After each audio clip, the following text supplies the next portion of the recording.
আসসালামু আলাইকুম ওয়া রাহমাতুল্লাহি ওয়া বারাকাতুহু। প্রিয় ভাই ও বোনেরা, আজকের ভিডিওতে আমরা জানব দুই সেজদার মাঝখানে কি দোয়া পড়তে হয়, তার সঠিক উচ্চারণ, অর্থ ও ফজিলত। প্রিয় দর্শক, দুই সেজদার মাঝখানে কিছুক্ষণ বসা শুধু একটি বিরতি নয়, বরং এটি দোয়া করার একটি সুন্দর মুহূর্ত।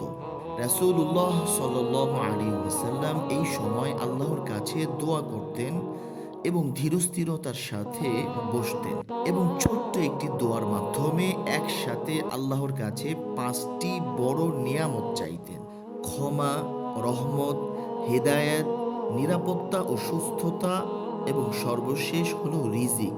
একটু ভাবুন, নামাজের কয়েক সেকেন্ডের মধ্যেই আপনি দুনিয়া ও আখেরাতের এত গুরুত্বপূর্ণ বিষয় আল্লাহর কাছে চেয়ে নেয়ার সুযোগ পাচ্ছেন। তাই আসুন আমরা আজই এই ছোট্ট দোয়াটি শিখে নেই। অনেকেই খুব দ্রুত সেজদা করে উঠে যান, আবার কেউ এই সময় কোনো দোয়াই পড়েন না। দুই সেজদার মাঝখানে সোজা হয়ে বসা এটা ওয়াজিব। যেহেতু এই সময় আমাদেরকে বসতেই হবে, তাই তখন আমরা এই দোয়াটাও পড়ে নেব। দোয়াটি হলো: আল্লাহুম্মা গফিরলি ওয়ারহামনি ওয়াহদিনি ওয়াআফিনি ওয়ারযুকনি।